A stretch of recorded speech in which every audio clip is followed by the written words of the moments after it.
hosted by Amanda, the Southern Mother of Dragons, co-hosted by Jessica and Bree. This is Girls Nerd Out. Hey everyone, it's me, Amanda, and I'm here with my friend Jessica Hi. and my friend Bree, Hello. and we're here to talk to you about House of the Dragon, Season 3, Episode 4, and it's just called Tumbleton.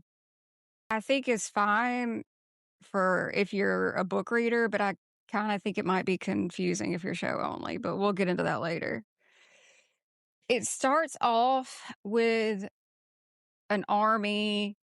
They're not sacking a city. They're like coming into the city and basically taking over and telling them what to do. And I'll be honest with you, I didn't know what army it was at first and where they were. Because just because it's called Tumbleton doesn't mean they're going to start there. So I was like squinting because this whole episode had some like definite coloring issues. It was dark a lot of times. Mhm.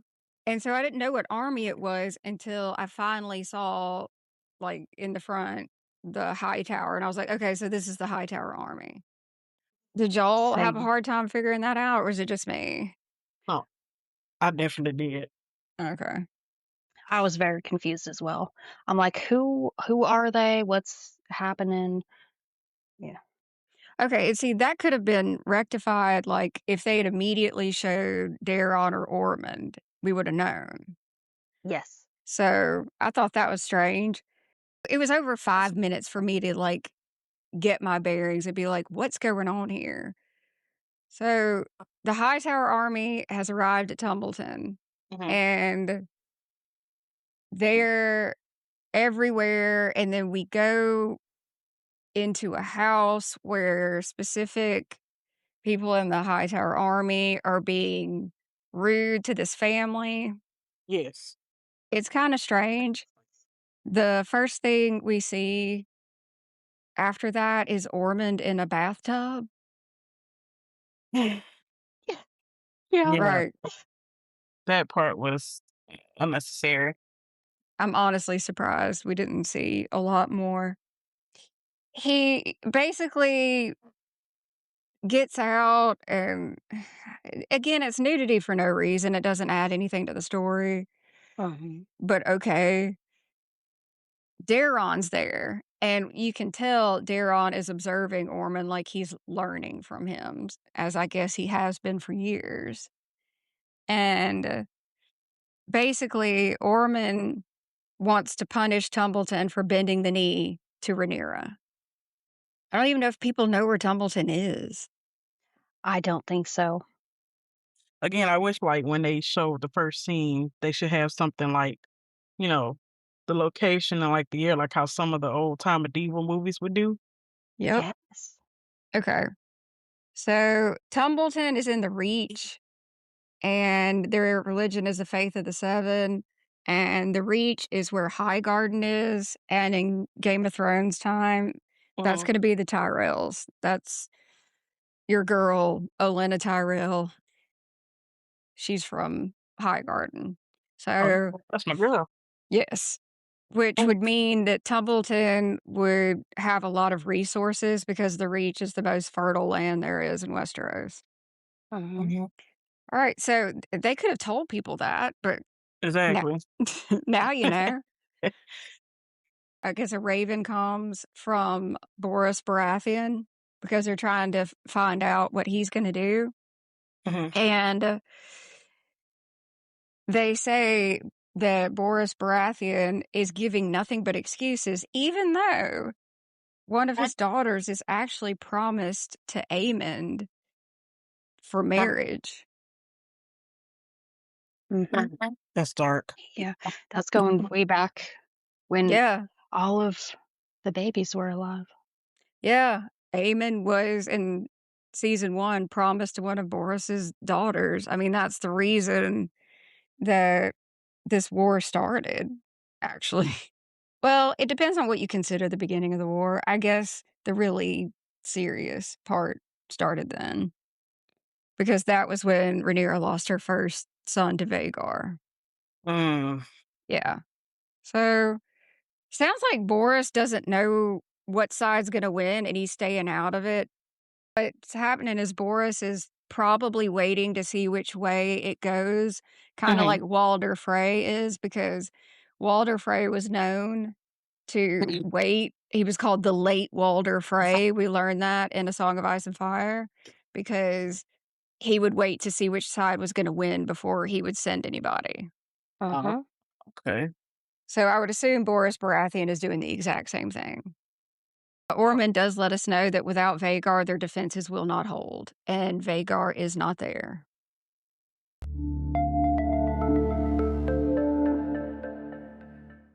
So next we go to Rhaenyra. Uh, Yeah. well, And they're trying to come up with a strategy, I guess. And Rhaenyra wants to know, why did they seize Tumbleton?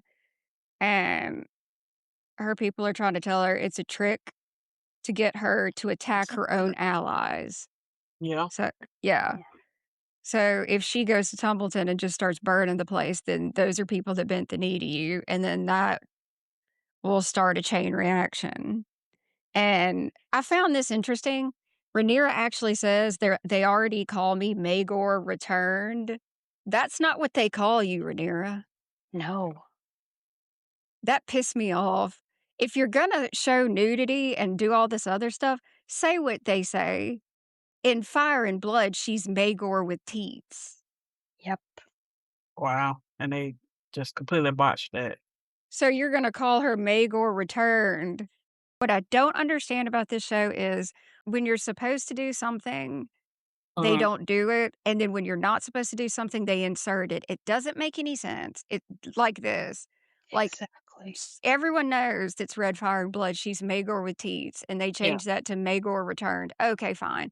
But then you wanna put nudity for absolutely no reason. It's just I don't know. At this point, I'm starting to think that Ryan Condal and Sarah Hess just wanna piss off George, maybe. It is honestly coming across as just petty. Bad. It It's like comes across as petty as hell. yeah, it's like a mockery. Yeah, there's no other reason for it. It's It's like a strange. it's like Vampire Soap, the parody of like Twilight. That's what it's giving. Like me watching it for the first time now, it's like it just seems like to me it's a parody because all this nudity, and then when I listen to y'all talk about how it's not following verbatim, it's silly and it's quite disrespectful to George because he put a lot of work into it just for them to botch it like this. This is exactly why George walked away. And don't Mhm. worry, it gets worse. Mm, that's great. So, this is a small council meeting. You don't even realize that because there's no one there. So, basically, it's Rhaenyra. She's got Massaria and this maester, which I don't even know the maester's name. I I just I can't remember. Yeah, I just call him maester because I don't even know if they say his name. I So think we'll they just just saying, if I'm not mistaken, when he was with Allison, I think she just called him Maester. Yeah. well, hell, last episode, I forgot who her hand was supposed to be. It's Corlys. I totally forgot that because nothing is explained or shown. Well, he's not there. So Right, that too. He's reconnecting with his sons.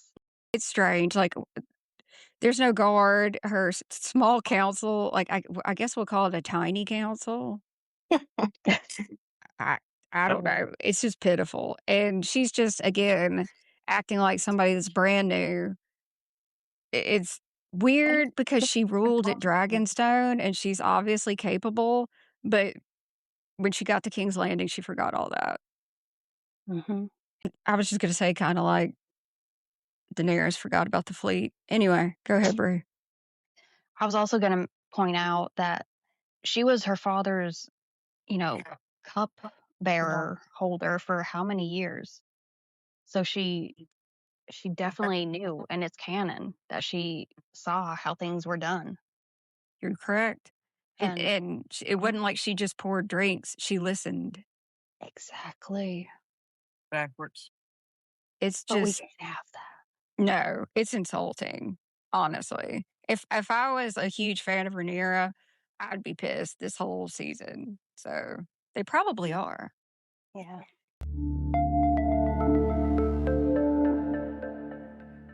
Okay, next scene. This is really shocking. It's Allison and Rhaenyra. Having another moment. Very surprising. Oh my goodness. Every scene with Allison and Rhaenyra, they had to come up with a reason for Rhaenyra to go see Allison. The first one is to ask about Ormond. Tell me about your brother. So she basically describes him as like a scholar. He's very serious. And then this is really weird. Rhaenyra's like, did you miss Daemon or did you regret sending him away? And this is just some kind of bullshit they came up with. She says she gave Viserys 3 sons, and one of them, the youngest, she sent to Old Town because she wanted him to be raised a high tower. His last name's Targaryen, and he has a dragon. Oh, what sense would that make? It's just made up. It's completely made up. Daemon was not sent so he'd be more high tower. The high towers were all up in the Red Keep. They were. She's literally acting like they weren't like involved in every single thing. I'm honestly surprised and shocked that they even gave a reason. True. It was silly because she's all of a sudden a good mom now.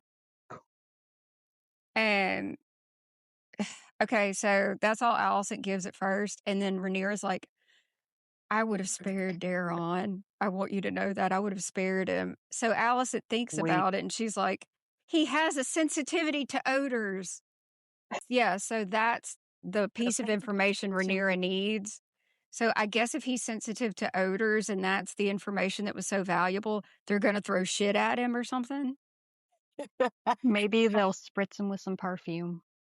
But he likes that because he Yeah. has that perfume he carries with him and smells. So he right. would be fine. I think they're going to throw maybe dragon shit. Here, take him? this. Smell that. Attack. Damn. So there's that. Now we know Ormond doesn't like to stink. Okay. Next. Now, I thought that was interesting because back, in the day, people did carry around little satchels of, scented like petals and oils and stuff like that because in the city and around people, the smells were so foul. True. For Shakespeare, when people were watching the plays, I'm pretty sure the rich had lemons that they would sniff That's because it stunk so bad. Yeah. Dang. They didn't bathe Didn't. at all. It was unhygienic to bathe too much. What? There's no, like rich people that bathe twice a year. Okay. They thought bathing would make you sick. Interesting. So Ormond probably really hates going anywhere that's not Old Town. Well, and it's going to come into play somehow. We just don't know. Maybe Ulf will start farting and it'll bother him. He'll flee the battle. I guess. I can't do this. I Oh, it can't. stinks. Get me out of here. It's either going to be somebody farting or dragon shit.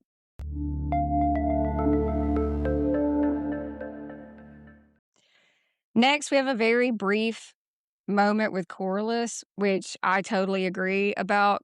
Since Corlys was not at the small council meeting, we have Alan with him, and Corlys basically says, you need to go for me. You need to learn this stuff. And Alan's like, well, he's unsure of himself. And Corlys says, I'm her hand, not her mouth. Yeah, I like that part. I agree with him. Yeah, I do too. absolutely. He has every right to be pissed off. She refuses to legitimize his sons. So he's like, fine, I'll put one on your small council, bitch.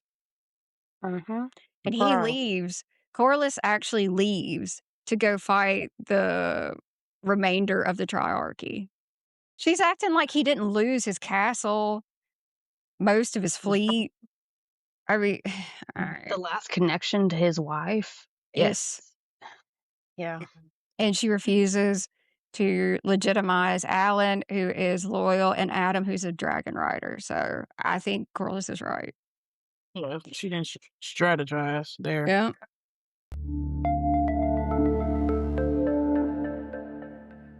The next scene literally made me cry. Oh yeah. Oh, yeah. So we see Aegon and Laris, and it was really funny because Jessica was like, he looks like Gollum. He does. Precious. Yeah, it was pretty great. So apparently Aegon wanted to see Sunfire. So they get there and you see Sunfire, and it's very sad. Like, it just reminded me of Viserion too much. I hate seeing the Yeah. dragons. That sucks. Yeah. That was just cruel. I It mean, was. I would like people to please remember the reason Sunfire is on the ground like that is because Aegon got drunk and flew that dragon into a fight that dragon was not prepared for. That dragon had never fought another dragon. mm-hmm. The only reason Aegon is alive is because Sunfire held him in his wing and cushioned his fall. So whatever narrative this is that he's Aegon the Sweet, it's a change from who he was, and it's just weird. I mean, like, I don't know why it's like Rhaenyra the Confused and Aegon the Nice. Yeah, they're really forcing narratives that don't make sense. And Exactly. redeeming him at this point, yeah, he might be less of a monster, but he's still no. I mean, he assaulted women. Yes. And I kind of wonder, going back to that, if that might have been the reason that Allison got almost, so that she would maybe empathize with them more, but it went by so fast. It just happened for no reason, it seems like. Brie, I think you're giving it more thought than the writers did, Yeah. honestly. I think they just put that in there because that's what they like to do. They have either an assault or an almost assault in like almost every episode. True. But I mean, like, if that was the point, it would actually make sense. But then we would have to have Allison tell us in some manner that now she sees how all those girls felt that her son did that too, but we don't get that. So they just put it in just because. Mm-hmm. But I do agree with that, Brie. That would have at least made it have meaning. Yeah. Follow Girls Nerd Out Podcast on YouTube and Instagram. Or visit girlsnerdoutpodcast.com. This is the scene that a lot of people are talking about. We have Aegon. He goes up to Sunfire. He's touching him. He's talking to him. And it's really sad because we have a couple peasants come up, and apparently they're charging people, a copper to touch the dragon. Yep. Disrespectful. It's just sad. Yeah. It just gets worse. Yeah, it's really sad. The reason everybody's talking about this scene is because Sunfire looks bad, but not decayed, injured, obviously on the right side where he fell. Aegon has his hands on Sunfire's face and is talking to him, telling him to wake up. There is no movement in the dragon. I've seen people online say that there was no movement. I didn't see any. No. And I was looking so intensely. I was like, please, babe, please, Sunfire, please. Just a little twitch. Yeah. Yeah. In the book, Sunfire is not dead. I need to tell people what happens in Fire and Blood. Yes, Sunfire has a please. badly injured wing, cannot fly. Here's the crazy part. Does Aegon send food? No. Kristen Cole sends food for Wow. Sunfire because Sunfire can't fly. Well, the small folk already don't like dragons.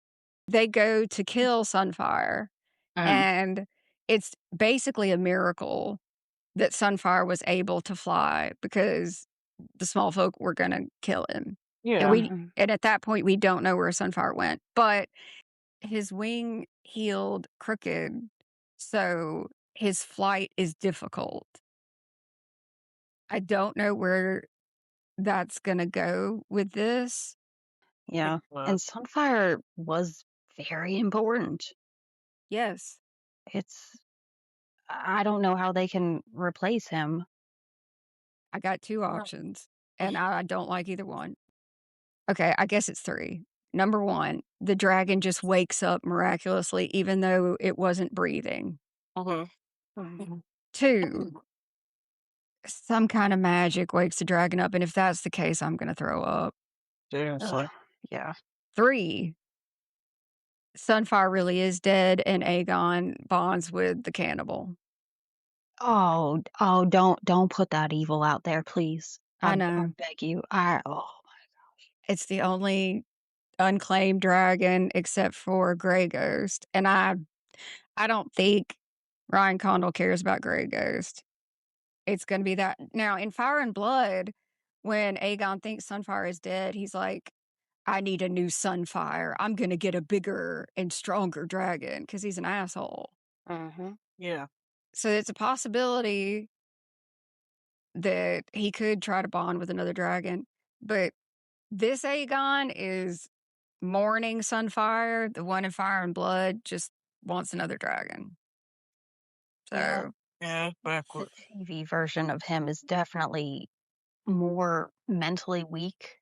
mhm. The Yeah. book version, well, like you said, he's a lot more selfish and driven Yes. by the fact that he just deserves another dragon Yep. instead of appreciating what he had Agree. and the sacrifice that Sunfire made for him. He's just like, "Ugh, yeah, I gotta get another one, I guess."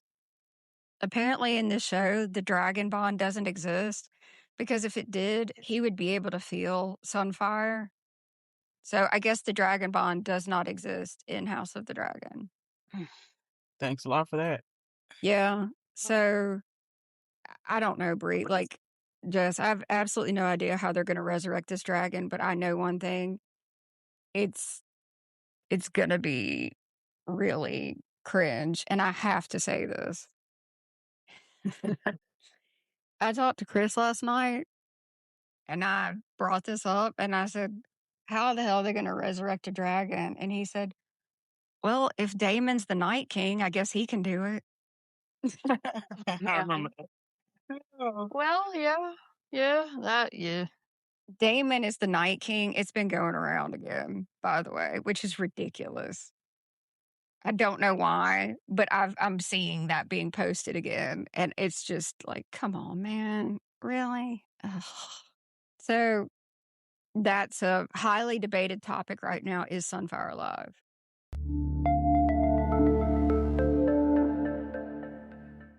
Next, we have Gwaine and the other army, and they're at Harrenhal. When we got to this scene, like, you see a lot of destruction and like burned people. Oh yeah. Vagar burning the fuck out of here. Aftermath. Yep. Again, the Harrenhal is just like, more fire. Why not? Oh, Jess is very pro Vagar, so she was like, "Yeah, look what my girl did." I Yes. love Vagar too. Even her wrong, she does no wrong. Nah. Nope. She thought they were in Dorne. Everybody knows that. Yeah, she had to vent. She did. She had to vent. She's pissed. She would like somebody to patch up her wings, and she just had a bad day. It's fine. So we get Alice Rivers. Bree, we already talked about this. Oh, her dress. Yep. I was so heartbroken. I mean, I Same. was warned ahead of time, and I was like, maybe it won't be as bad. It was. It was. I showed a picture. It was a picture from the set of Alice in the dress that she wears in this episode. It had really, really intricate vines and leaves, and it was a beautiful purple. What we saw in the show, you could barely tell it was purple. I know. And it was such a good callback to Game of Thrones, like telling a story or about a character through costume, I agree. because she wants Harrenhal. Yes. And you just couldn't even see any of that. Fumble yet again. It's sad because this is supposed to be a moment where I'm supposed to get the Alice Rivers I wanted. Yeah. She is wearing a dress. Bree, did you notice this? With the long sleeves, it's almost reminiscent of a purple version of maybe like a Melisandre type dress. That was what I thought. Okay, good. Yes. I was like, if this were more red or even more violet, yes, absolutely.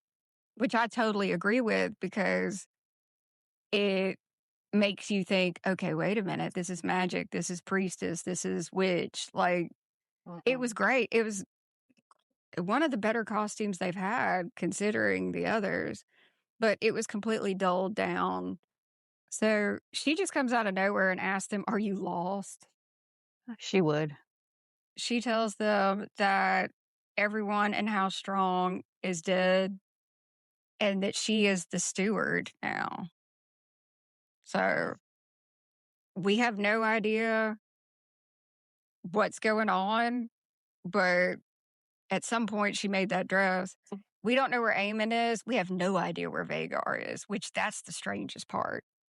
That entire time, I was like, is she using her magic to maybe hide her or something, or camouflage her?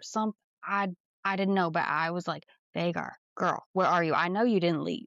I know you did not leave, Right. Daemon. Nope.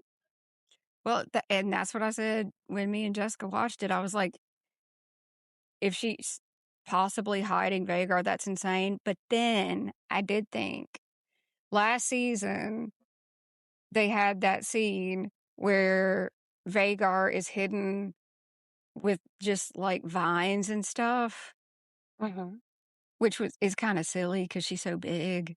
But I don't know. She's either hidden in Harrenhal or outside of Harrenhal. But if they've just got some leaves over her and that's supposed to be it, like, I'm gonna lose it. Next scene, we have Rhaenyra and she's uncovering her dad Viserys's Legos. Oh, Yeah, I'm so happy that they didn't forget about that. the Legos have made an appearance every season, which is insane. Because last season Aegon was like breaking them because he was mad, and then this season she's uncovering them, which they look like they've been repaired, so that's nice. So if you don't know, her dad Viserys was creating Valyria, which I'd like to see the layout, but I'll probably never get that. For whatever reason, she's still hanging out with Alan, and basically the entire point of this scene is because there are rats. And she's like, "Oh, the rats." And then, like, this is a brand new idea. Alan's like, "Well, when we had rats on my ship, we just got cats." It's like she never thought of that. Like, she literally looks like, "Cats? Really?" Okay. Oh, you're just not thinking of fine. that. In Fire and Blood, Otto gets a bunch of cats and it's already taken care of. So I'm sorry. I just have to bring that up.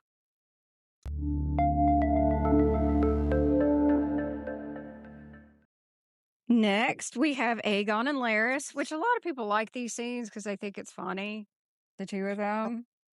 Mhm.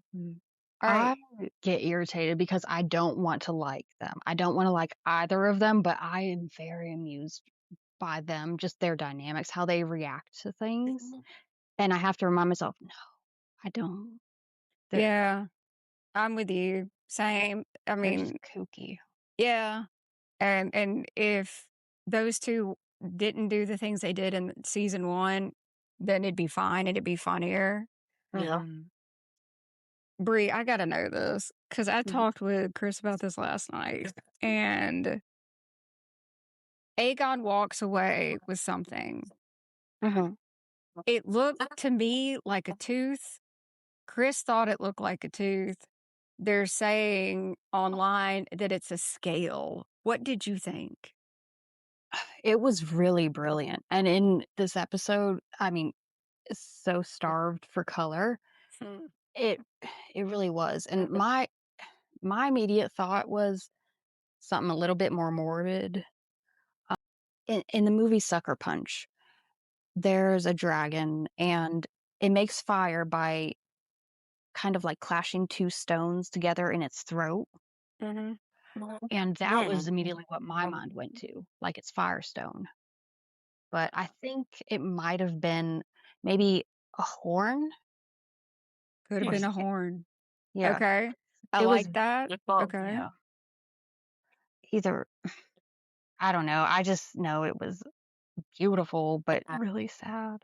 What's strange, though, you already pointed out, whatever it is, if it's a horn, a scale, or a tooth, it was shiny and pretty, but the dragon we just saw was dull and light brown. Right? It was. It was like it still had life in it. Just in case you guys don't know this, in Fire and Blood, Sunfire is famously known as beautiful, and it's actually stated that Sunfire is the most beautiful dragon that ever existed. Now, that's a matter of opinion, but I have to point that out so people know. This dragon sparkled in the sun. Wow. Yes. This was a beautiful dragon. We did not get that, just like a lot of things. I find it ironic that he walks away with a piece of Sunfire that looks like what we were supposed to see. That was all that they had for in the budget. Damn. Just one piece. Oh God, please don't let him take that, whatever it is, horn to like a magician or something or some. Oh, Blood God. magic, right? No, please, please. If Aegon sacrifices people in a pyre to resurrect Sunfire, I'm not going to do any more podcast episodes. I'm going to crash out. Well, you know, he still has all those kids. Oh, come He on, has a few man. to pick them. Great. So Yeah. what? They're going to make a funeral pyre around Sunfire, and he's going to what? He's going to sacrifice people, do a blood ritual to raise the dragon because Ryan Condal's obsessed with Daenerys. That's great. Probably. Or maybe like he'll have Aegon like walk into a fire or something Oh, like that. come on. He ought to be afraid of fire. He looks like Freddy Krueger. He really should be. Goofy just- bitch. And I don't know, also, going back to that, I don't know if they're changing his, the prosthetics or if it's just shot in different ways or different lightings. But I don't know if his skin might be getting worse or if I don't know. Something's happening. Yeah. Sometimes he looks worse than others. Yeah, that's true. Yeah. I've been seeing it too. Yeah. Because it'd be like Jess said, he looks like Gollum. And then there'll be a scene where it's like, does. hey, it's bad. Yeah. And you'll think it's bad, but it's not that bad. And then it's like, oh, damn, that's bad. He got torched. Okay. So we're still with Laris and Aegon. And Rook's Rest is famous because that is where the dragon battle occurred. That is where Meleys and Vhagar fought, and Sunfire should not have been there. That's the whole reason that Aegon wanted to go to Rook's Rest, is to see Sunfire. So I was not prepared for this. It's where Meleys fell. And not only is it where Meleys fell, Meleys has no head because Team Green cut her head off last season and paraded her through the streets, Such a which stupid decision. it was so stupid because you showed that dragons can die. The people on the streets, them just going, I thought they were gods. Yep. I didn't know they could die. Exactly. Because dragons live so long, the people think they're gods because they have a longer lifespan. And you just showed your weakness. And there's Meleys with no head. And I cried.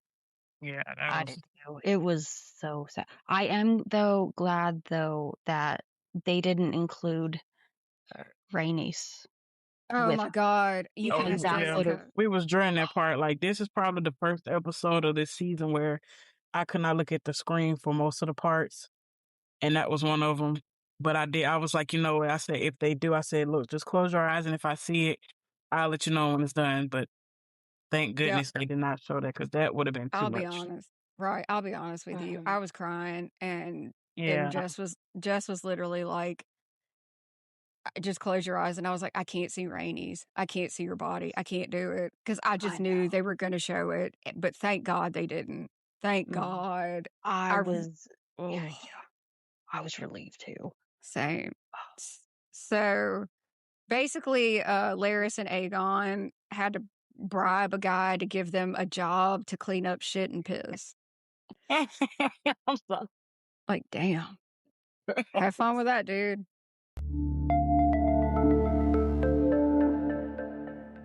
Next, of course, because like this show loves to do this, we're at Tumbleton, and it's that family I mentioned before. Oh, God. So yeah, it's this very, very beautiful woman, and we're following her, and it's like, yeah, here we go. Something's about to happen. Like, I knew it. And sure enough, one of the Hightower guys just staring at her. He tries to assault her. The family obviously retaliates. The mom gets her arm broken. I think he hits the dad in his face, and I'm surprised it didn't go further than that. Yeah. I was too. I was Yeah. waiting for it. I was like, Yeah. I had to keep looking away from the screen because, again, it was just something you don't really want to witness. But no, I'm glad they, you know. I'm gonna be honest with you. I think that the scene with Allison and this scene would have been a full-on assault, except for the fact that people have pointed out that that happens so much in this show. They probably scaled it back to an attempt. oh, That's my belief. I think you're right. Probably. You And then think? they cut it. Yeah. Yeah, that's what I think. I think it was going to be a full-on assault, and whoever, HBO or whatever, was like, "Look, this show's getting known for this, so I mean, you need to chill out."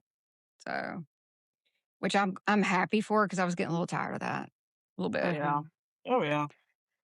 So that just ends up a mess, and we don't know where it's going to go, but we know it's not going to be good.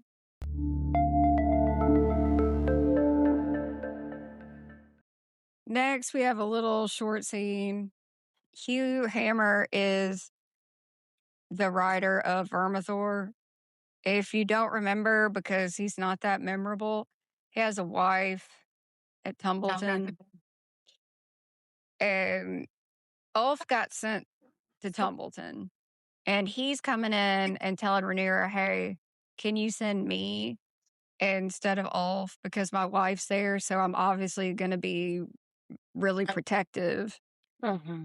And she says, "Why don't you take turns?" And I'm like, "Ugh." There she go being ass. Yeah, way to go, Rhaenyra. Why don't you piss off every dragon rider you have? She I think she does eventually. Yes. Mm. Go ahead, piss off every dragon rider you have, and also, by the way, Corlys. Yay. But go kiss Alicent's ass. Right. It makes no sense. Well, actually, me and Jessica laughed at this. He's like, "Oh, I hate to tell you this, but they've been putting graffiti everywhere, and it says Queen of Bastards." Surprise, mother. Yeah, right. I mean, seriously. If she had half a mind, she'd be like, "Oh, okay, well they're already saying this," and then legitimize Corlys's sons. There you go. It don't matter either way. She's the queen, so whatever she says is how it is. And it's well, like you said, it just doesn't make sense.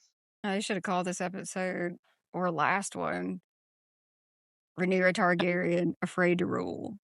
Gosh, yes. So, I didn't write much about this. Ulf is celebrated by some people at a tavern in Flea Bottom, and it was just, okay. His bar friends. Yeah, he's just hanging out with his bar friends and whatever. I don't like Ulf and don't really care, but yeah, he's hanging out at a tavern. Yay.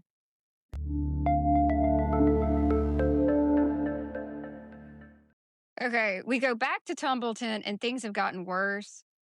It was like a full-on like brawl, and Ormond and Daron have been informed. I'll give credit where credit's due. Ormond says that the guy whose name is apparently Garrick, he's going to be gelded and an arm broken because he had tried to assault that woman, so he's going to be gelded. And his arm's going to be broken because the mom's arm was broken. So Ormond is actually practicing an eye for an eye. I don't hate him. I find him weird.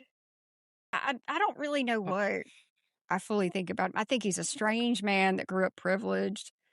Yeah. I don't think he feels sorry for the people that were injured. No, I think he has rules as to what you can do and to what you can't. Yeah. And I think he's very strict on staying in that box. Yeah. And if anyone, pokes a toe out, nope, that's not allowed. So it's giving some OCD. I think so, yeah. Like very controlled. He's overly controlled. He's given a bit of Howard Hughes with his weird, everything Oh, has to God. be this certain way, and I got to take a bath and I got to be clean. Like a young Howard Hughes because he's taking the bath. He's got the Right. perfume with him. He doesn't want stinky people around him. I'm just saying. Yeah. Well, I mean, that was back before toilet paper. True. True.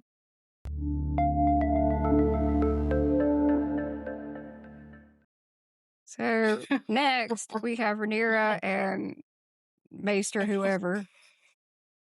It's just And, Maester. yeah, Maester.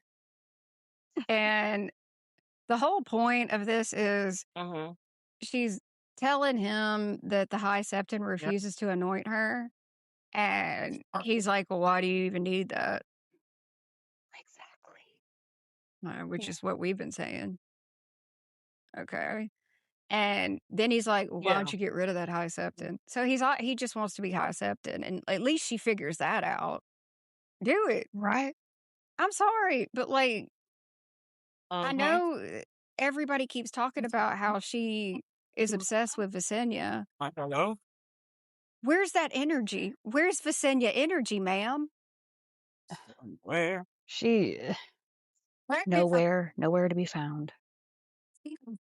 Okay. Correct me if I'm wrong.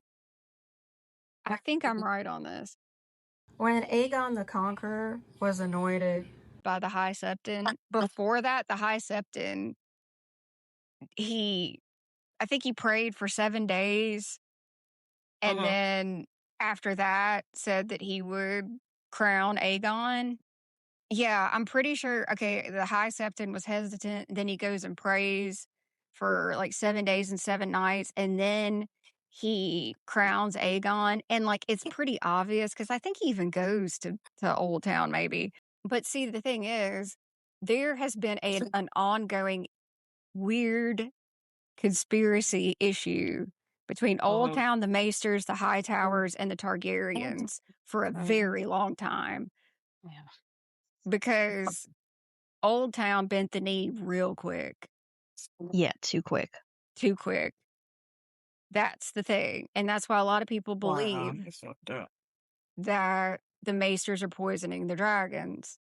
Because if you want to know everything that's going on at Westeros, what's better than to have a religion that makes it bougie to have a spy in your home, which would be a Maester? Mm-hmm. It's a flex in this world. That would explain why this High Septon crowned Aegon and not Rhaenyra. So you either get rid of him or you ignore him. I would say get rid of him because he has already been disrespectful, but The audacity of him, like meeting with her face to face and just telling her, just reading her over. Was it Visenya who saw a future threat with the Maesters and the High Septon and everything, and they were encouraging the king to get rid of him, to cut him off at the pass before they gained more power? Maegor had issue with the faith. I know that because Maegor was not a fan. But I mean, the faith of the Seven is based on Catholicism, so it's going to be a problem. I'm sorry if you're listening to this and you're Catholic, but like there's a lot of sketchy stuff with the Catholic Church, which is why the faith of the Seven has it too. So again, Rhaenyra looks weak. Yes. She sent Daemon away. She just seems incapable of doing the most Exactly. basic of things, even just assigning other people to take care of things for her. She's running all over the kingdom, doing everything herself. I mean, she asked, is there any word from Daemon? And she's told no. Do you think the High Septon would have said that to Daemon? If he did, he would not say anything else. Okay. Thank you.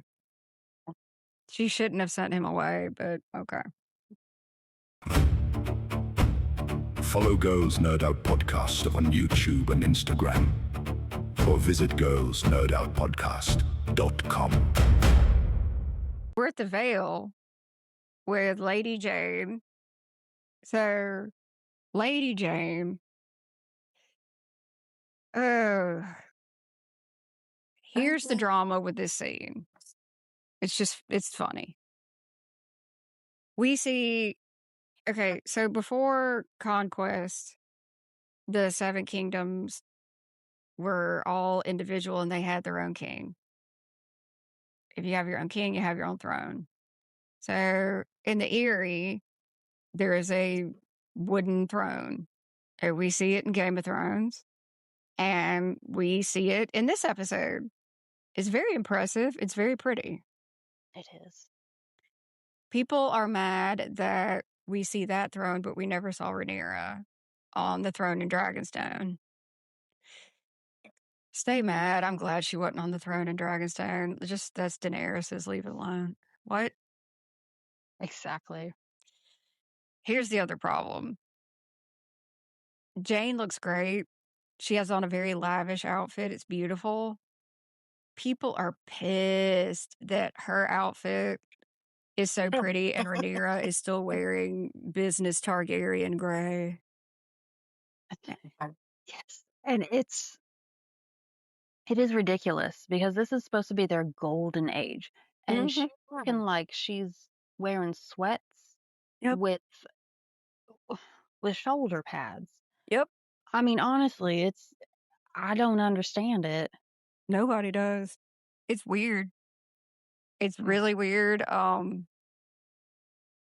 There's posts you can find right now on X. I've seen them and probably Reddit too, that show background characters that are dressed better than main characters. I don't get it at all. I don't. But the rumor is that this outfit that Jane has on is actually Dior. I've heard that, yeah. And, I mean, and you got Rhaenyra walking around with a messy braid and shoulder pads from a movie from 1984. She never wears her crown. Not really sure. So this is weird to me. Obviously, we find out why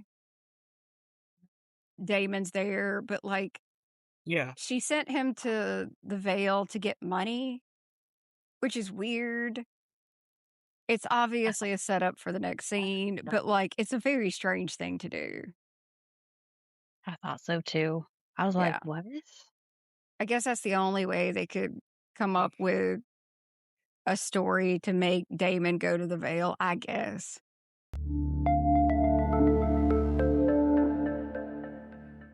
So the next scene is really cool. So we have Daemon leaving, and Caraxes is being very vocal, and Caraxes is not listening. Yes. Yeah. That was interesting scene. Yeah, that was amazing to me. And it shows again, you can never really tame a dragon. They're their own creature. And Dane, his reaction, he's like, "You're going the wrong way." No. Yeah, it was kind of cute. They was having like a little back and forth. And Caraxes, his sounds and everything. He's like, "No. We need to go over here. Just trust me." Yeah, right. Considering how close Daemon is with Caraxes, I mean, obviously a dragon is not a slave, but he knows if Caraxes is adamant about something, he's probably going to ease up and say, okay, what is it? Which is kind of what it looked like happened.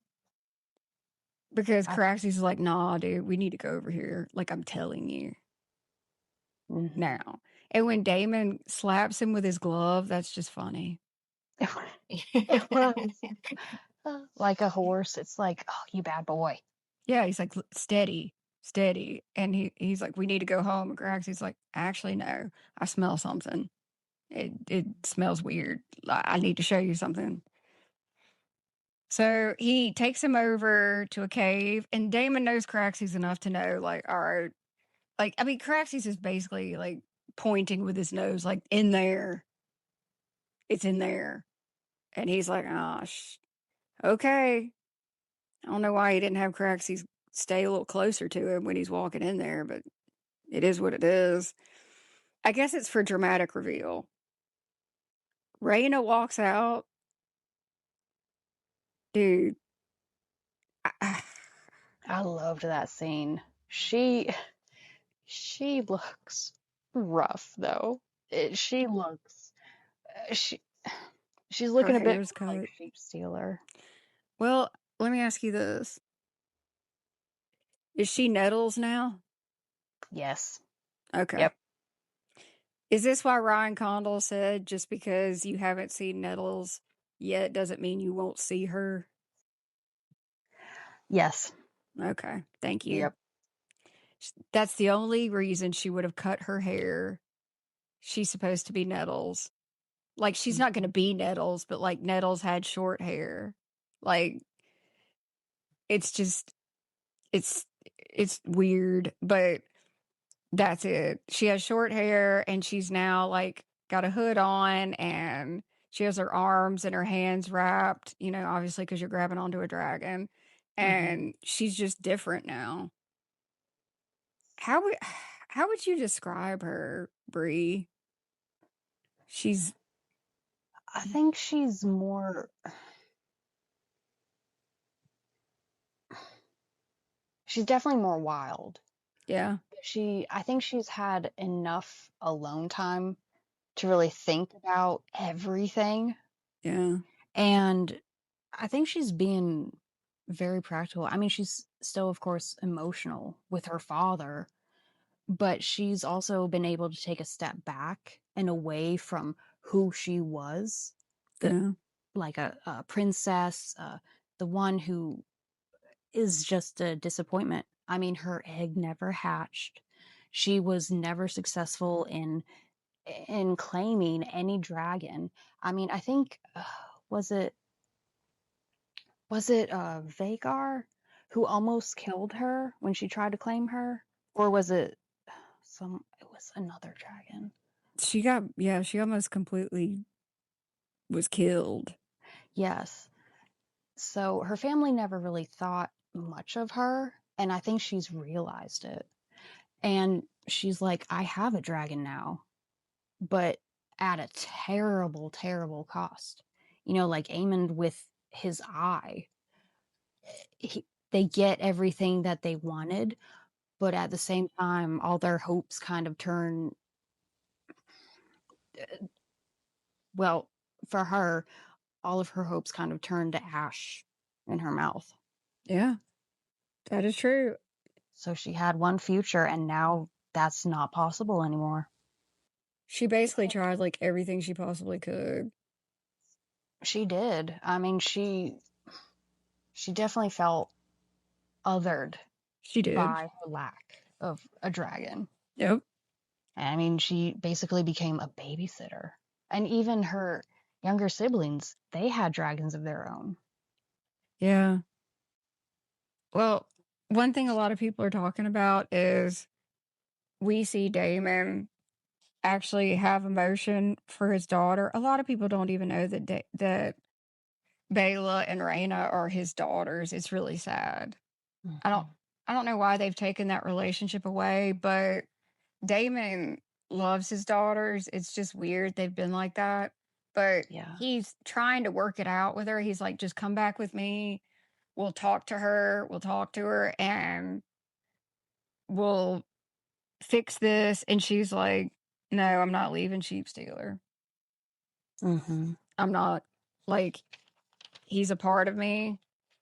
And Yeah. he's, you can tell he loves his daughter a lot because he's trying to fix it. And she's just like, nah. So she goes and like leaves with Sheep Stealer. I mean, Mm-hmm. thing is though, like she says she can't go back because she's the reason Jace died. But Jace's dragon got hooked and then they filled him full of arrows. Like, why is Rhaenyra blaming Sheep Stealer for Jace's death? I don't understand. I don't either. I think Okay. maybe because it was something maybe to focus on. Like she has to blame someone or Yeah. something instead of just. When it was her son own fault, he the one that took initiative, went out angrily instead of thinking rationally. Yeah. Yeah. So I guess you're right. She focused on Sheep Stealer. Like, because that was the unknown. Like, they didn't have any idea another dragon would show up. So, yeah, okay, fine. We'll go with it. But I thought it was interesting because he's like, how did you do this? And she says, I fed him sheep. I know. I know. And he was just, I mean, you could tell that he was really concerned and a little bit scared for her. Like, no, honey, like, you can't do this. This is a wild dragon. Which, Like, the danger I'll was be honest with you, very Daemon Targaryen doesn't care if a dragon's wild or not. It's a dragon. Like, them Mhm. acting like wild dragons are just so different is interesting to me. Mhm. I guess I'm going to look at it like she could have had a horse that was raised in a castle. Instead, she's got a wild horse and he's just afraid for her. I'm just going to go with that. Yes. Yeah, that's a great comparison. Yes.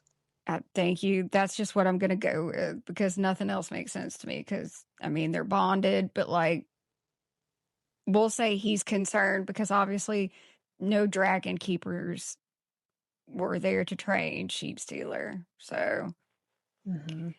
So she I, says she wants to remain in exile. I think also it's a big part of survivor's guilt. Yeah.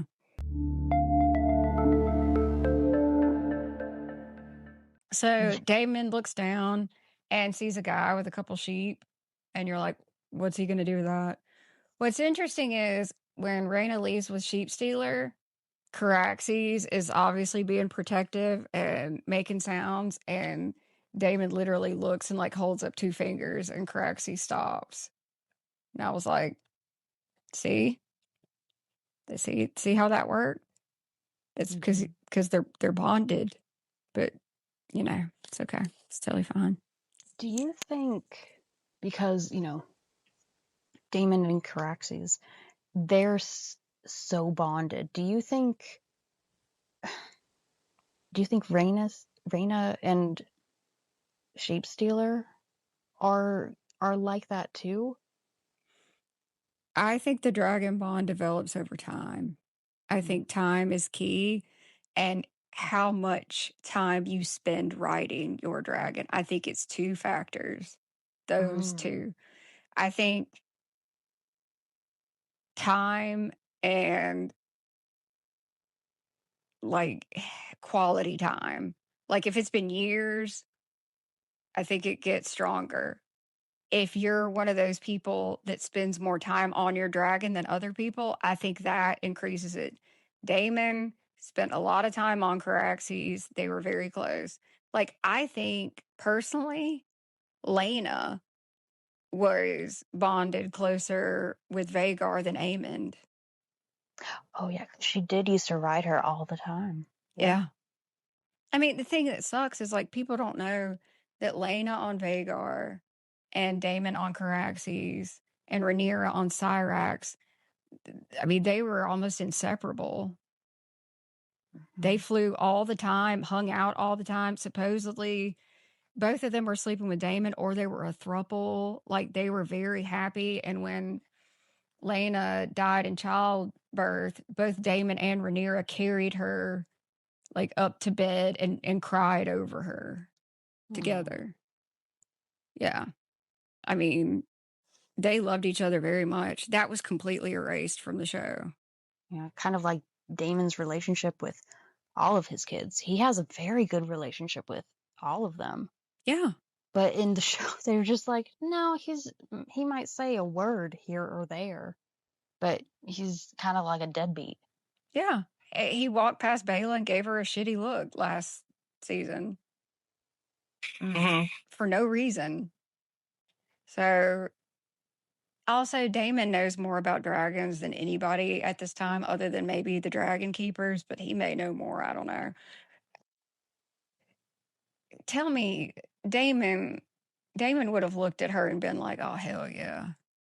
Right? He'd have been like, my daughter, you got it. You got your own dragon, and it's snarly. I love it. Yeah, Good you got a job. wild dragon. My daughter got a wild dragon. Fuck you. I mean, Yeah, like he would be yelling at it. He'd be throwing feasts. He'd be like, yes. he'd be like, follow me to King's Landing. And he would walk in and he would go, look what we have now. We have another dragon. And Rhaenyra would be like, it's his fault that like Jace is dead. And Daemon would say, no, a hook thrown at the dragon killed Jace. This is an ally and it's my daughter. Yes. What are you going to do about it? Mm-hmm. I Heck mean, it is what it is. But again, Damon's different this season, which I don't necessarily like, but it's fine, I guess. So she flies off to whatever.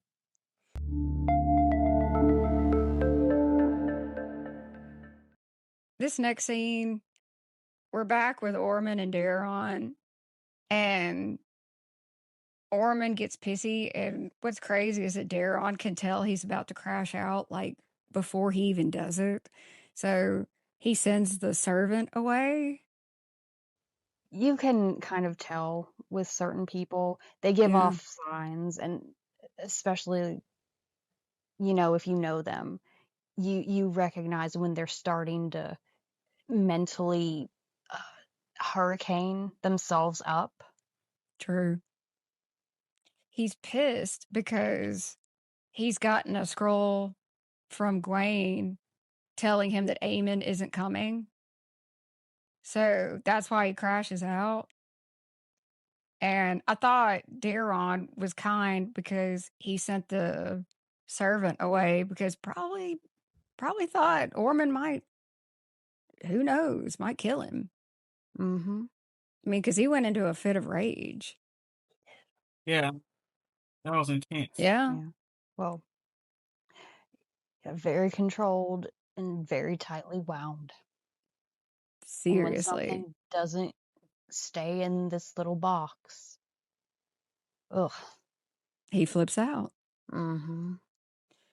Well, next scene, we have Rhaenyra talking to Maester. And yeah. And she's asking about Ormond. And the Maester tells her that he actually ruled Old Town like it was a kingdom to itself. So in the show, apparently Ormond ruled Old Town very much like Ned Stark ruled the North as warden of the North. But like the difference is Ned Stark was honorable and Ormond's an asshole. Mm. So he basically has styled himself like a king without a title in Old Town, which explains why he throws his little fits and gets his way and is the way he is. It's very strange, but I don't know. I feel like he's going to do enough stuff that when he dies, it's going to be satisfying. Oh, definitely.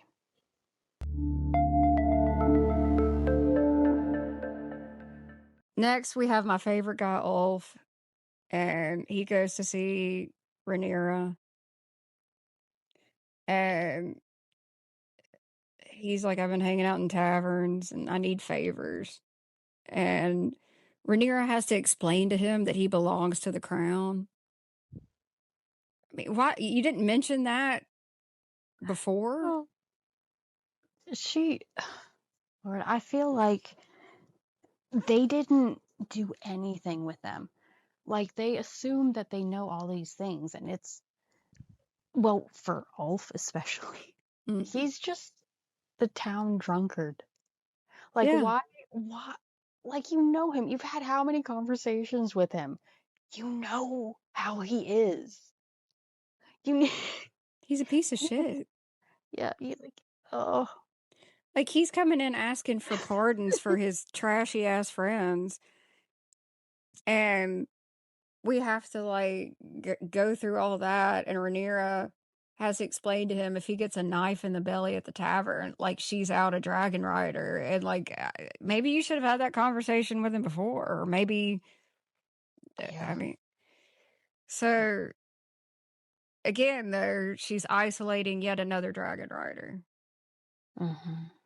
She needs to bring him to heel and make him obey instead of whatever the hell this is. Yeah. It's kind of like a guy with a band. It's like, oh yeah, like, I'm friends with the drummer. You want some backstage tickets? I can get you in.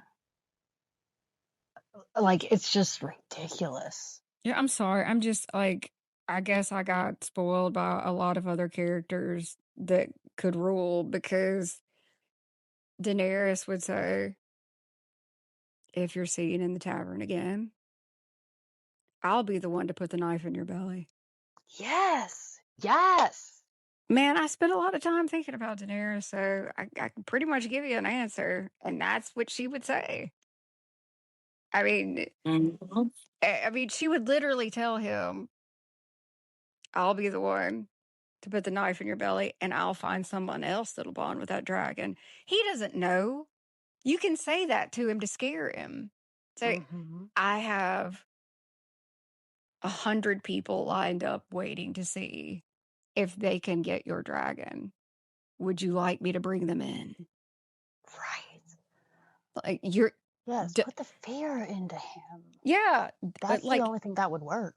Right. That's it. He's an idiot and he's arrogant. And basically say, I think you have it mistaken. The dragon you ride is irreplaceable. You are replaceable. That's all you have to say. Perfection. That's it. I mean, there's nothing else that needs to be said. And then you stare at him. Mm-hmm. Like, he should be way more terrified. He just looks at Rhaenyra like, hey, man, she doesn't even ride her dragon. Like, she doesn't wear a crown. Like, I'm just going to go in here and get whatever I want. And she's just like, please don't go to a tavern. You're going to get hurt. Man. And he reminds her, oh, by the way, there's graffiti everywhere. It says you're queen of the bastards. Holla. I mean, you know, talking about that part too, after he did all that, and she was like, I need you to, like, go find out who did this. And I need you to find the seditious markings to be removed and find the perpetrators. And that scene just was like, okay. It was weird. Like how they was just snatching everybody up out of there. You did this here, scrub. And I'm like, and I really thought it was like Orman, like having like his high tower men take the people out, but it was her. And I was like, interesting. it's just, It was a cruel moment as well from her. Well, I mean, the people are starving, so they're gonna call her that. Like, Mm-hmm. okay, yeah, More reason for them to hate you. yeah. I mean, Good job. Yeah. Like, you don't react to that. That brings you down a level. But you're supposed to be untouchable. And just the responding to it. It's just, why is that even something you're focusing on right now? They should have had Cyrex, the dragons flying around. Yes. Oh, Again, use the dragons. That you think somebody gonna fuck with y'all if y'all would have had y'all dragons out there like patrolling and actually like, doing something to intimidate them, they wouldn't defy you. But you do stuff like this and then you make rash decisions like your son did. That's why he's gone. Oops. mm-hmm. I guess this is gonna be a new thing. What would Daenerys do? Okay, fine. Daenerys. All right, let's say it says Queen of Bastards. Whatever it says. Daenerys makes sure it's the busiest time. Mm-hmm. Most people are around. Drogon's there, and Drogon literally burns the entire area where it's written. Yes. Mm-hmm. And that's it. That's literally it. Do it again. It'll be you. Yes, ma'am. Have a nice day. Done. You didn't even kill anybody. Done. Nope. All right, just a little show of power. And That's it. Crush the dissent right there. I mean, that's it. That's all you gotta do. Just show them who's the queen. It kills me, man. It freaking kills me. So yeah, so she wants people to like scrub the words off or whatever with soap or I don't know, Pine Sol or something. This reminds me of like something a principal would do. Oh God, yes. Like after senior prank, you know? Like, oh, you spray painted the mascot. Get out there with a bucket. And I'm gonna watch you do it. And I'm gonna glare at you the whole time. Rhaenyra gets Queen of Bastards, and Daenerys gets Kill the Masters. If that's not a mic drop, I don't know what is.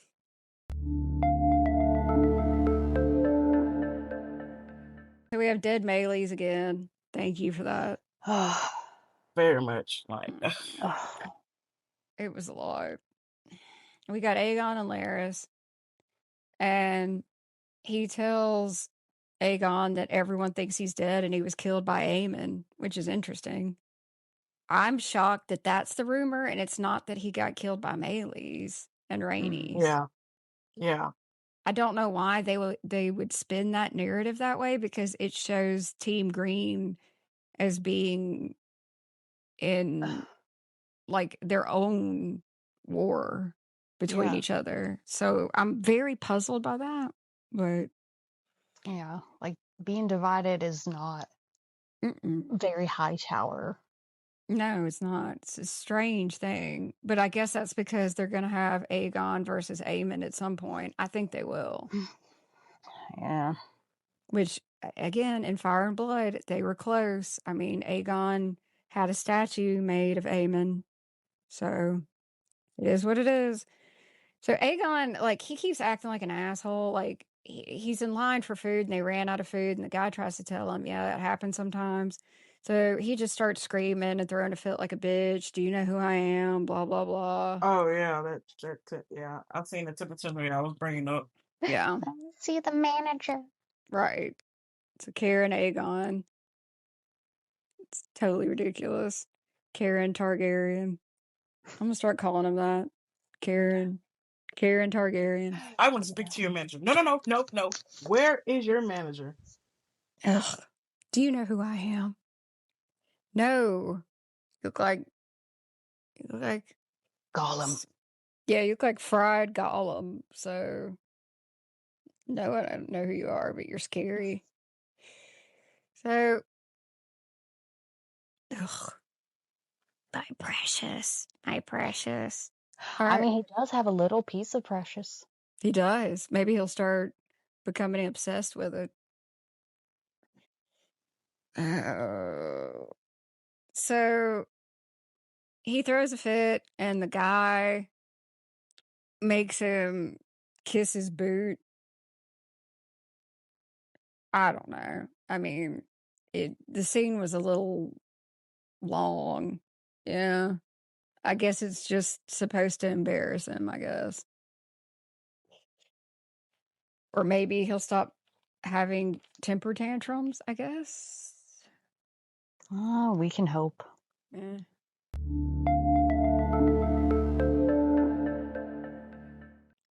So Daemon arrives back at King's Landing and walks in to see Rhaenyra and has a burnt head, a human head. And it was like, here you go. This is the guy that rode Sheep Stealer. Poor random guy. I know. I was telling Amanda, I said, but she, we was like, why would they show that guy? And then when I seen, I put two and two together. I said, oh my god, he used that man as a scapegoat to protect his daughter. Escape sheep. Yeah, nah. Yes.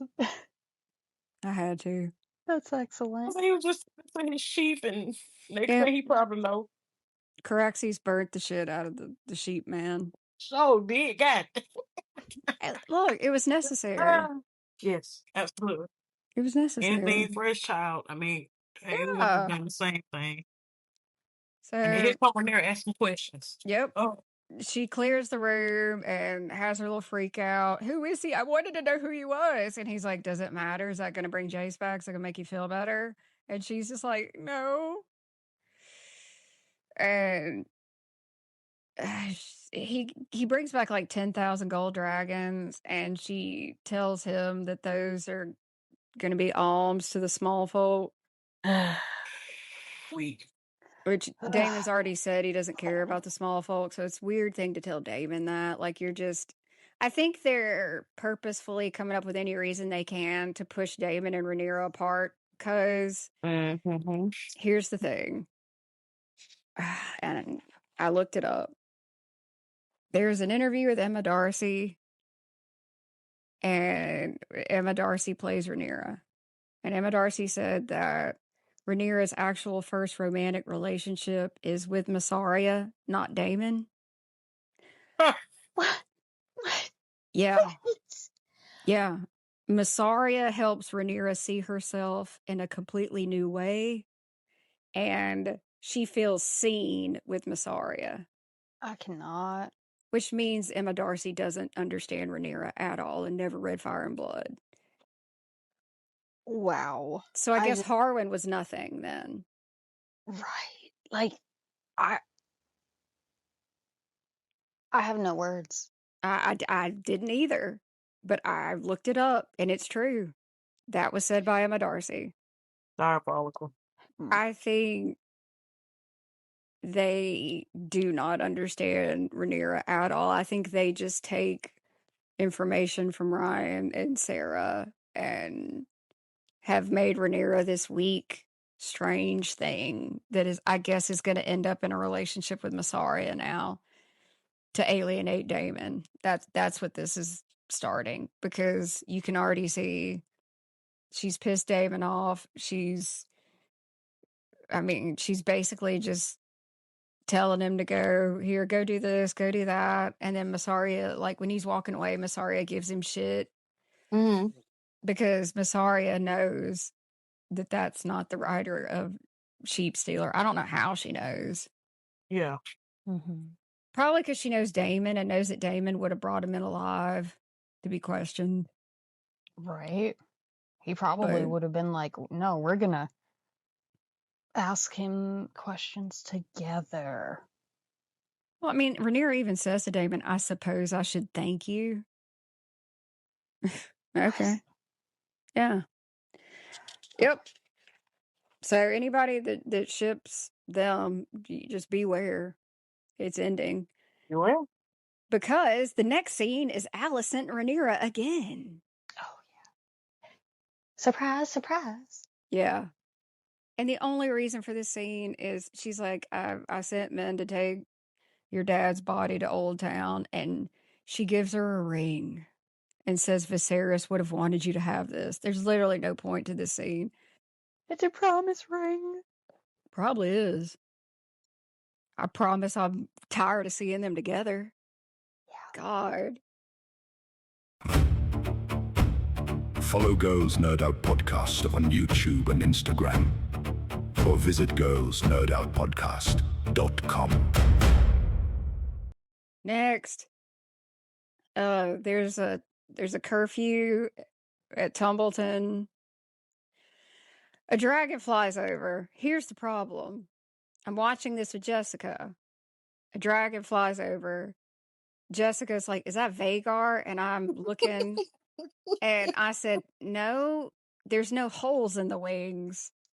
And I was like, I think it's Silverwing. And then I went, no, the neck's not right.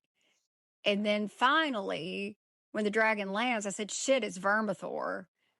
And Jessica said, it is really damn sad you can't tell what dragon it is because it's so dark. And you're the dragon connoisseur. That's the crazy part. Man, The Bronze Fury is. he's the Mud Fury now. And he doesn't even look big enough. They made him red last season. Oh See, my God. and this is why it's my 13th reason. It's just like Consistency? I've never heard of her. Vermithor is the second largest dragon. Like, I don't know, man. A lot of the scenes in this were so dark, and I get some of it's to save money, but like this show is like colorless, man. Like, yeah, whatever. So we have Hugh and Vermithor at Tumbleton. So there's that.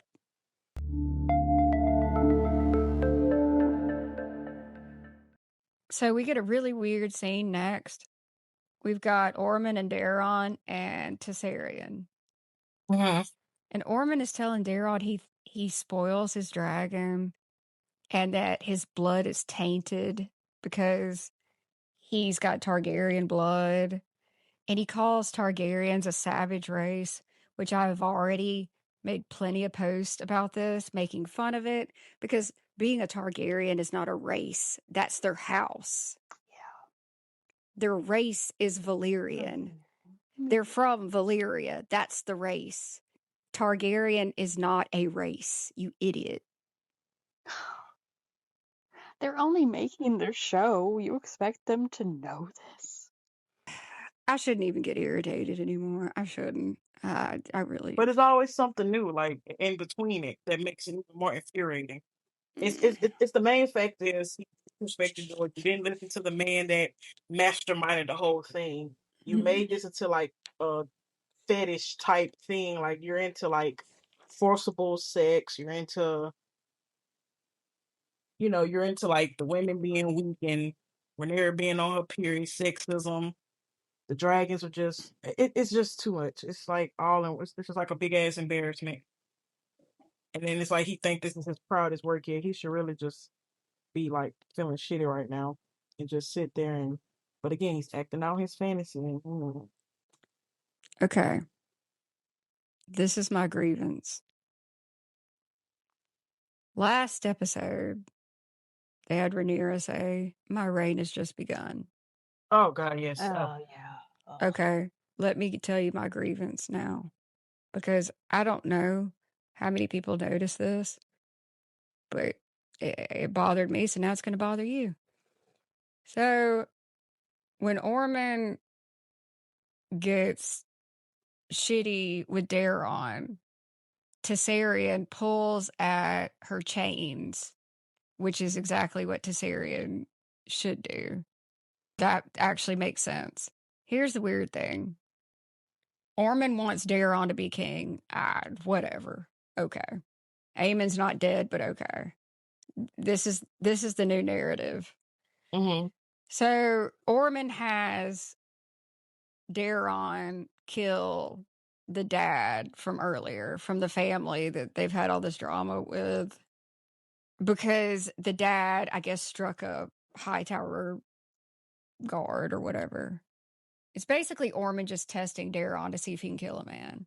So he stabs him and then gets to Saren to finish the job.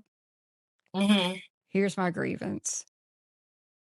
We hear Ormond say, and now we begin. It just cuts.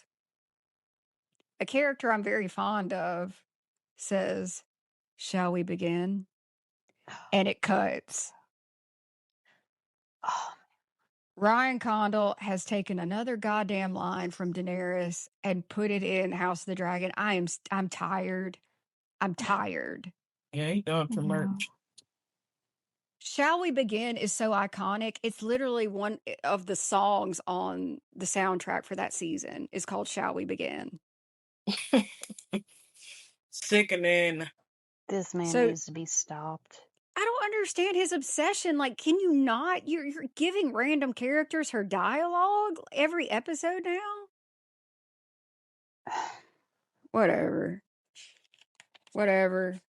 Whatever. There was a lot going on this episode. It kept moving around. I feel like people that don't know deep lore don't have a clue what's going on. Oh, there's no chance because they, well, like y'all said, they don't explain anything, No. and they just keep going forward and full speed ahead. Mm-hmm. We're on a crazy train, Mm-hmm. and Yeah. you know what I'm expecting though Hmm. to come back? That cat's paw dagger. Oh, Jesus Christ. I'm just waiting for it. Aegon's dagger. It means everything. By the way, that dagger was just a random dagger that Joffrey pulled out and gave to a guy so that he would assassinate Bran. I just had to say that real quick. You're right. Daemon's probably going to end up with it, I guess. Give it to Rhaenyra, maybe. I don't know. Or Masari is going to give it to her. I'm sorry. There. Yeah, right. Mm-hmm.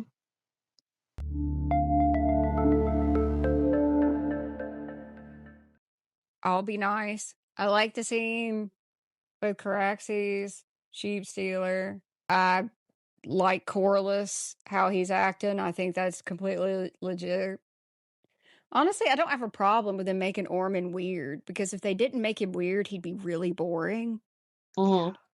So I don't have a problem with that. The Rhaenyra Alicent scenes irritated me. Oh, one more thing. Helena's pregnant. The Yeah. time scale is just, why not? Mm-hmm. Yeah, this is a child that was supposed to be involved in Blood and Cheese last season, and she's just now pregnant. So there's that. I got to deduct for that, and for some other BS and reusing Daenerys' line and like all that. But I'll say Sunfire, like that upset me because Sunfire looked really bad, which it is good CGI. I'll be nice. I'll give it a 7 out of 10. I'll give it a 6.9. Jesus Christ. The only thing saving it from a 1 is Shape Stealer and Noodle Boy. Yes. So for me, it's a solid 3 just for them. Damn. Damn. Damn. They showed too many dead dragons. All right. We've Yeah. already been traumatized, and then we were re-traumatized, and they just kept doing it. I'm with you. The only thing that's saving it for me is that, like, I hated seeing Sunfire, but at least Sunfire didn't look blurry and crappy, which probably means Sunfire's coming back. So that Alice at least looked cool this time. So, yeah. But the thing is, the stuff I liked was like these little snippets throughout the episode. So, Yes. screw Yeah. that. I'm re-evaluating. I'm giving it a 6 out of 10. And I'm being nice. I am. You just made me think of something. You just inspired a theory for me. What do you think? So crocodiles, they can go into hibernation for up Yeah. to a year, Yeah. where they slow their heart rate, breathe in everything. Yeah. And they kind of go into like a stasis thing. If they choose to bring back Sunfire, do you think that might be an explanation? Turtles do that too. Probably other reptiles. Look, the only thing is this. They could go that direction, yes. 100%. And that's a good thought. And I really like that. The only thing is there's no breathing. Like, Yeah. if you dig up the turtle, if you go, find the crocodile, there's going to be movement in the chest. Like, and there was none of that. But again, they're not going to care about details like that. So you could be 100% be right. Like, they could claim that it was a regeneration hibernation. Yeah, Yes. they could. 100%. Or it rains and somehow that wakes Sunfire up. Like, I'm serious. I'm I scared love though it. that tooth scale porn that he has, he's gonna take it to some wizard, and I'm really scared that's what this is looking like.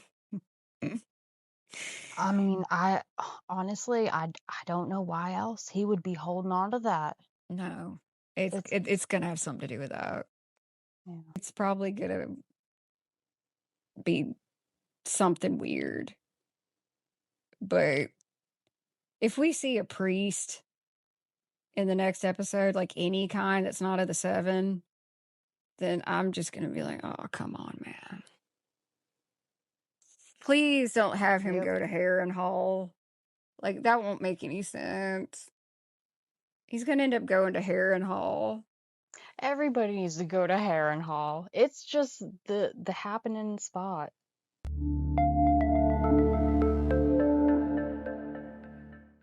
Thank you all for listening, and we will catch you guys on the next episode.